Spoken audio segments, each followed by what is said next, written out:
Welcome to Ask Barbie, where I answer all your burning questions about menopause.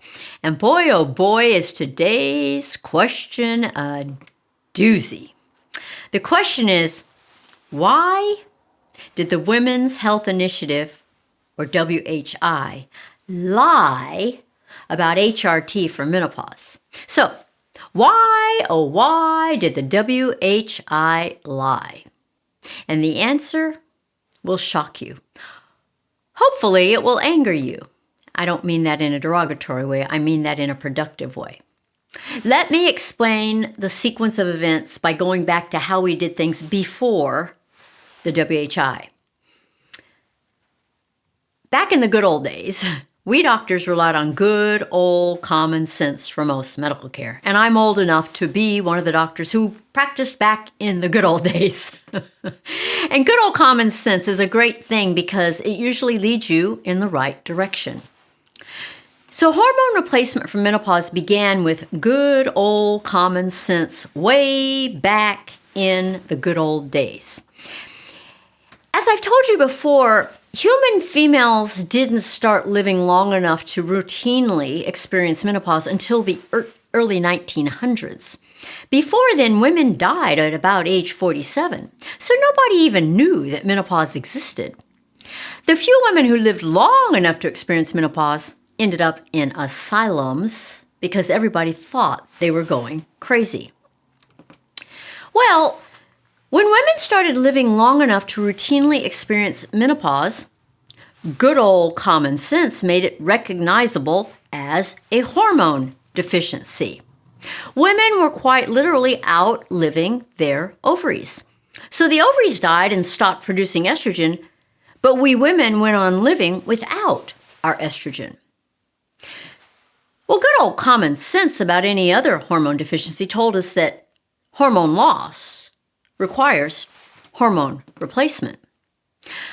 So just as you would replace insulin for insulin deficiency of diabetes, or thyroid hormone for thyroid hormone deficiency of hypothyroidism, we thought it reasonable to give women estrogen replacement for estrogen deficiency at menopause.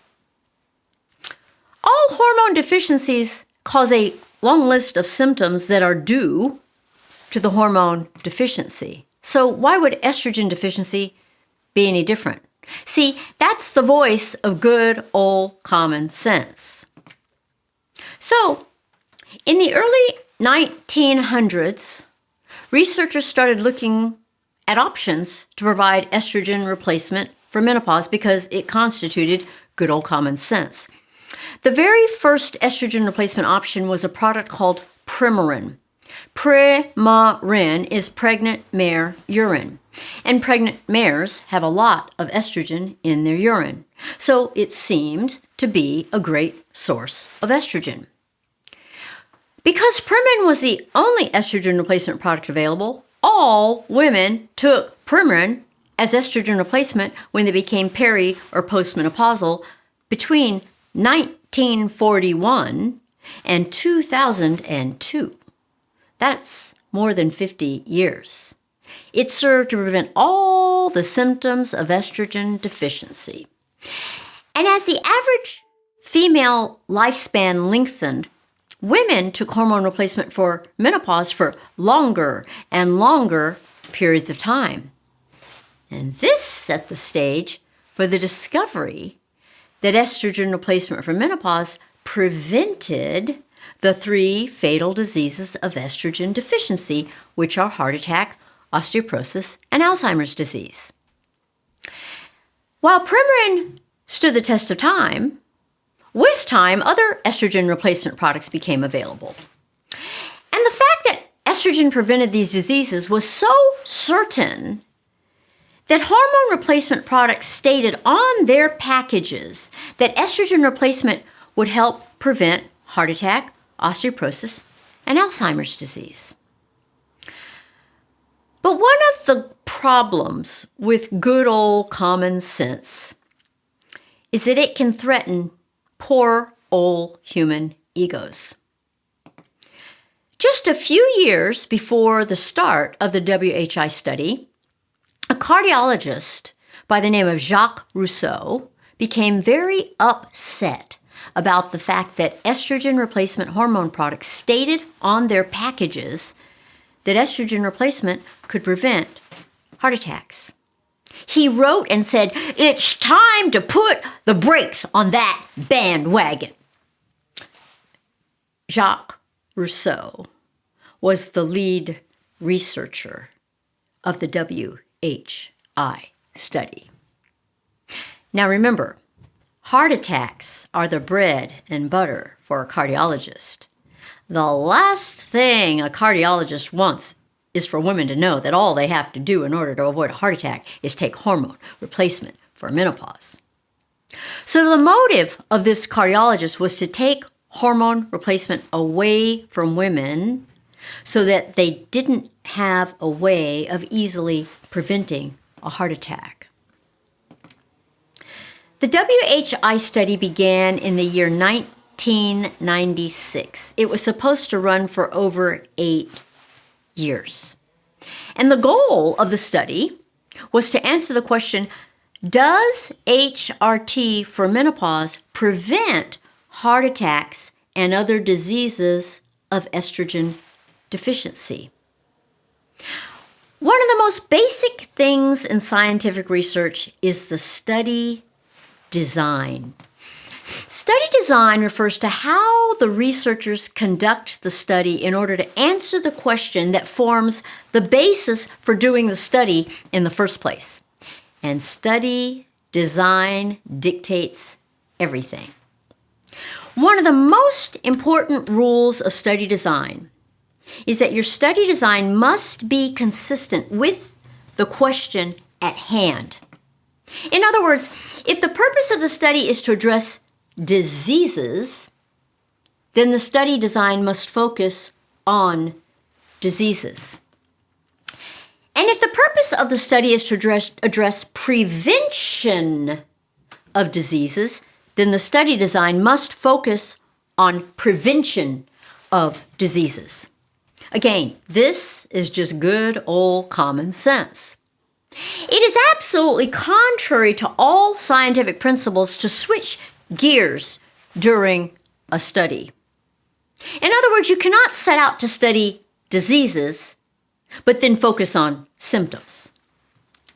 Likewise, you cannot set out to study prevention of diseases and then focus on causes of diseases. But alas, that is exactly what the WHI did. It broke every rule of scientific research by switching gears midstream. The WHI purported to be a study on prevention of diseases. However, all of the findings and media reports focused on the cause of diseases. And the problem with the WHI is that it studied women whose average age was 63. And these women were people who had never taken hormone replacement therapy for menopause. The average age of menopause is 51. And because these 63-year-old women had not taken hormone replacement therapy for 12 years, they were already on the road to developing the 3 diseases of estrogen deficiency, which are heart attack, osteoporosis, and Alzheimer's. It is impossible to study prevention if your study group already has the beginnings of the diseases that you're seeking to prevent. But that's exactly what the WHI did. So instead of sticking to the study design and focusing on the question at hand, the WHI switched from studying prevention of diseases to claiming cause of diseases. And they did so by using women who already had the beginning of the diseases. The end result is that the WHI was a great big lie. It was such a big lie that I have renamed it the Women's Hell Initiative. The media reports of the WHI came out in 2002. They were delivered as an early cessation of the study due to HRT causing diseases. And when the media reported the incorrect and distorted findings of the WHI study, they terrified women everywhere. Most women immediately flushed their hormone replacement therapy down the toilet. It was the flush heard round the world, and good old common sense got flushed with it. Now, going back to our question of why did the Women's Health Initiative lie about HRT for menopause, the answer is really simple.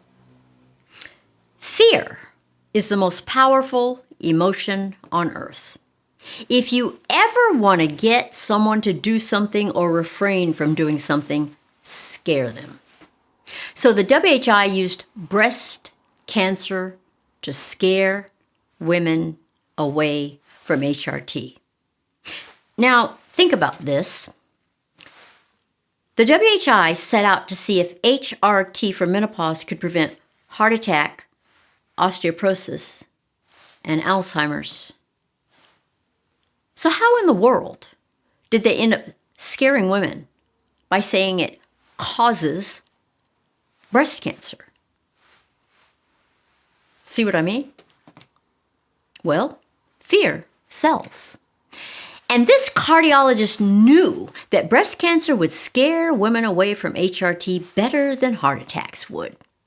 This is because most women don't realize that heart attacks are the number one killer of menopausal women. Most women are mistakenly more afraid of breast cancer than they are of heart attacks. So this cardiologist went for the fear that sells best, breast cancer.